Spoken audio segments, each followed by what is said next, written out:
One thing I love that you said, this week, my team and I are hosting a webinar for free for people, right? To really help them grow, take their message, take their passions, turn it into impact. Love it. When you can learn impact and learn how to be impactful, right?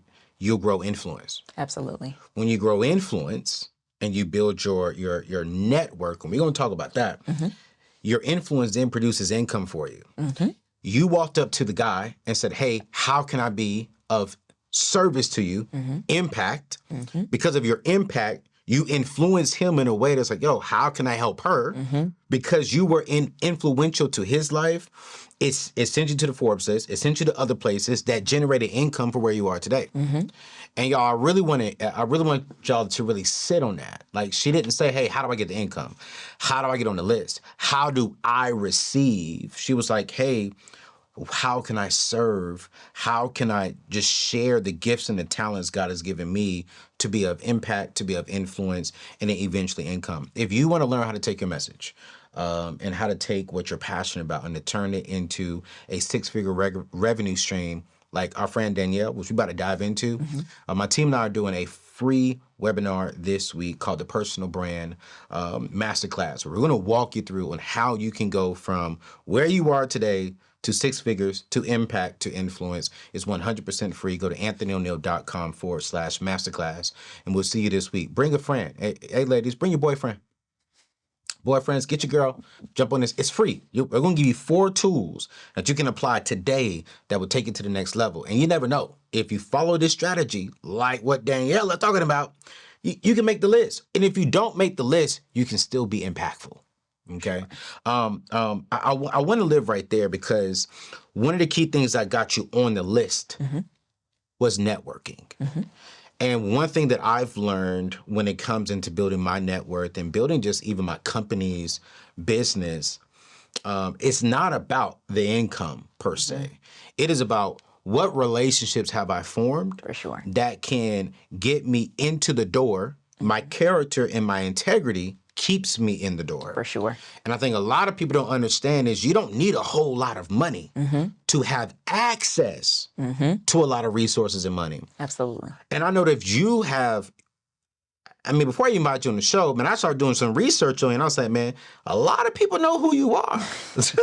And I'm like, okay, this woman got a good, strong network. Why do you think building a true network with integrity and character is so important? Oh my goodness. So I feel like my entire life my success to date has been built on having a strong character, operating in integrity, and really building that network. A lot of my income has come from my network. So I know we might get into this a little bit later, but I started my vending machine business in 2019 we gonna get out of a lead. Okay. I don't know if you want to talk about it right now, but my network has literally led me to where I am today. So my business partners, the businesses that I do have, I've been able to branch out and do other things. Started my vending machine business. Boom, people saw that. They're like, okay, cool. A couple of my friends, and let me backtrack a little bit. I'm full of stories. Let's go. But it's really interesting. So my stepdad passed in April of 2020 of COVID. Oh man, I'm so sorry about that. Thank you.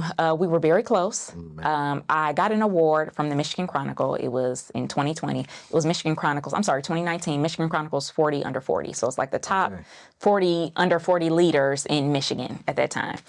So there were a group of women, the group of 10 women. We ended up in a group chat after the award ceremony.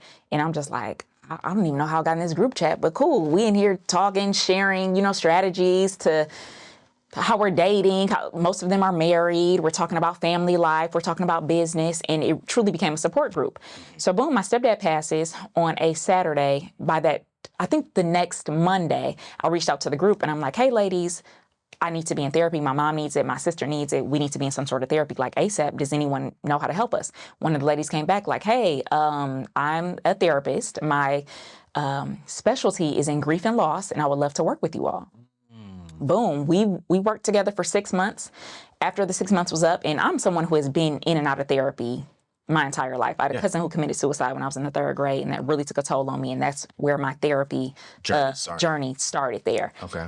So for me to be 28 at this time and we're in therapy, this has been the most effective therapy I've ever been in with this one, with Dr. Danielle is her name. So we're in therapy for 6 months. At our therapy graduation, we all went to dinner, myself, my sister, my mom, and Dr. Danielle, and we're talking, and I'm asking her, what's next for you? Yeah. And this goes back to why you need to operate in integrity and having a strong network and how it can lead to income and influence and whatever else you're looking for. So we're at dinner. She's like, I want to open a home in the city of Detroit, and I want each room to be like a different scene. She's like, we've been through so much the last couple of years. I want people to just, be able to kick their shoes off and to be able to bring back some joy and get dressed up and go take photos and do whatever they want. I'm like, okay, that's what's up. Another one of my friends threw me, who's a part of this network, this Michigan Chronicle network, she throws me a birthday party that year. The birthday party was amazing. It was extravagant. We had swings, we had props, we had all types of stuff. She's like, did you enjoy the party? I said, I really enjoyed it, but I wish there was somewhere here in the city, in Detroit, in a surrounding area, where it wasn't just a special occasion, but there was something you can go here and on a regular day, I can get dressed up, I can take photos with props. I wish there was something like that in the city. She said, well, I always wanted to open a selfie museum. I'm like, a selfie museum? I don't even know what that is. So I was like, you know what? Danielle, the counselor, Dr. Danielle, said something similar. I'm going to put you two in touch so you all can go ahead and do something. She's like, all right, cool. I get a text in a group chat later on, we're doing this. We're opening a selfie museum. That selfie museum went on to do a little over $200,000 in a year. In a year? In a year. And we have Metro Detroit's very first mobile selfie boutique. So it's a 24-foot trailer that is going to be turned into a mobile selfie museum or experience. So just going back to operating in integrity, it's extremely important. I have a personal board of advisors. Okay. So I call that my PBA. Okay. And I believe that every person should have a PBA. Okay. So who is listed on mine? So I have 5 people. So spirituality is extremely important to me. So whoever whatever you believe in or whatever you look up to, I believe that everyone should have a spiritual leader. So my spiritual leader is number 1 on my personal board of advisors. Well, first of all, God is number 1 on mine. Yeah. Number 2, my spiritual leader. Number 3, my therapist. Okay. I see a lot of people who get into coaching. They want to be in business coaching. And I'm like, you more so need a therapist. Mm-hmm. There's nothing wrong with that. Mm-hmm. Let's unpack why we can't stay consistent. Let's unpack why once something gets hard, we want to jump to the next thing. Let's unpack all of these things. Let's unpack why we have abandonment issues with clients. Let's unpack that with a therapist first before you go to coaching and say I need help. Okay. So my therapist, number 4, my financial advisor. Okay. I started taking my finances seriously, I'm going to say in 2019. And we'll talk about this a little bit later too. Had a lot of student loan debt that I am chopping away at right now with my financial advisor with his help. Okay. I'm making all this money and it's like, what are we doing with it? Because you have debt. So this really actually isn't your money yet. So he is extremely important to myself, my businesses. I also have a business coach. Mm-hmm. She's important as well. Okay. And I think that's my 5. So yeah, you got God, spiritual leader, therapist, financial advisor, and my business coach. Yeah. So with my PBAs or my personal board of advisors, when I was in college, I found it I just had a really tough time finding mentors. I would find these mentors and they would say, yeah, girl, I got you. I'm going to take you under my wing. I'm going to mentor you. And then I would never hear from them again. So I'm like, okay, I know I need mentorship, but maybe I may have to outsource this mentorship. I may have to pay for it. I'm going to create my own personal board of advisors. What do I need in my life? So number 1, God is the head of my life. I need him every minute of the day, but I need some spiritual leadership too. I need to be in therapy because I think it's great to have a therapist to talk to because life is tough for all of us. So having someone to speak with and to kind of coach you through that is always amazing. Then I needed a financial coach to help me with my finances. I needed a business coach to expand my businesses. And that is where the personal board of advisors came from. You can have as many as you need.